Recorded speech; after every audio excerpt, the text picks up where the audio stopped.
Hey gang, what's going on? It's your guy coming to you live from the 405 in the Zagnif Mobile at Zagnif Central.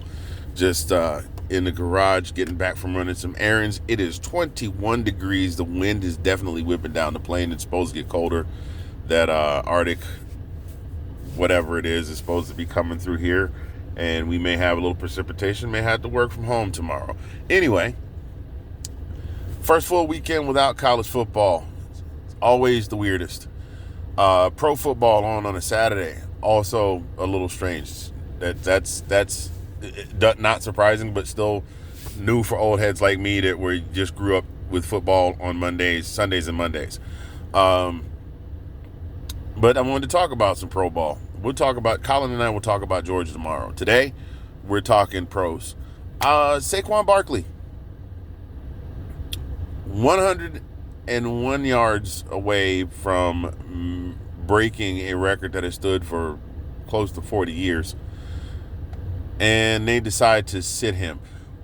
I want to know what your thoughts are. Matter of fact, you can go ahead and start putting those in the comments. But one of the things about, and so the debate is, you want to rest everybody to have them all 100% for the playoffs, which I get.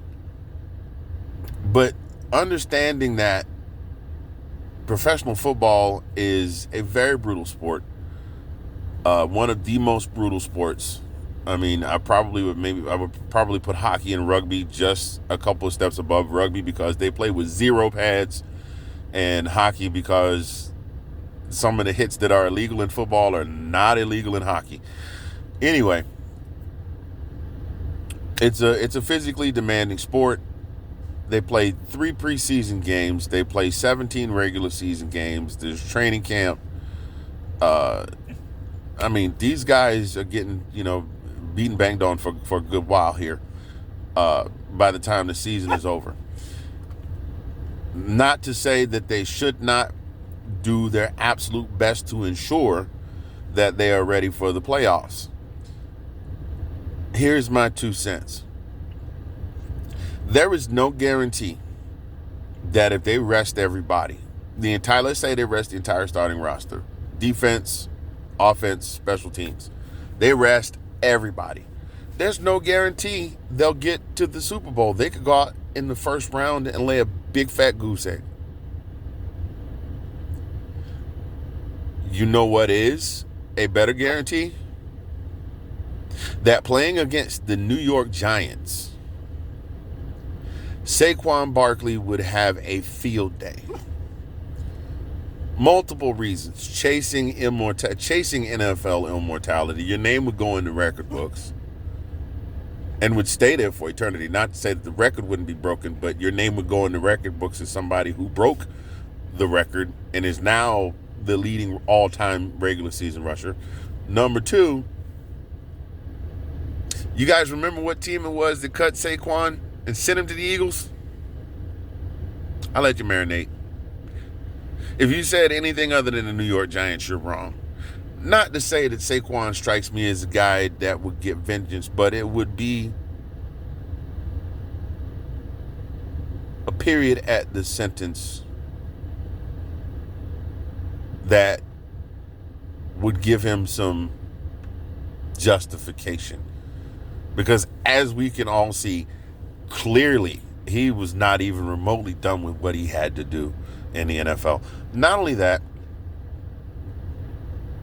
it's a very difficult thing to rush for 2,000 yards in consecutive seasons. Now, Derrick Henry has put up a bunch of 1,900 yard seasons. But it's a difficult thing to rush for 2,000 yards in a season as is. And to do it back to back, we may never see Saquon rush for 2,000 yards ever again. Here he is with an opportunity to break a record that has stood for 40 years, and you're not giving the guy a chance. Let him go out and go wild the first half, and then you can sit him for the second half. It is football. I'm going to say this. It is football, and people get injured playing football all the time. But what is the realistic probability that Saquon Barkley sustains a major injury and is done for the entire season against the New York Giants? As one of my favorite comedians like to say, you tell me how seriously you think the threat that is. Don't worry, I'll wait. Because a pimp ain't got nothing but time to wait. So, I don't know. That's all I've got. I just wanted to throw that out there and let the hive mind get to put their 2 cents in. What do you think? Saquon Barkley, should he play or should he not?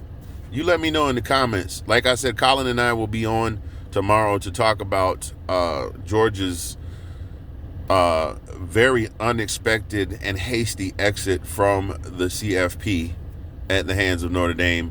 And we'll have some other things to talk about too. I'm going to go in here and get up under a warm comforter and hope I don't fall asleep on the game. You guys enjoy the rest of your weekend. If you're in one of those areas being affected by the Arctic blast, please stay warm and stay safe and try and stay off the roads if you absolutely positively can help it.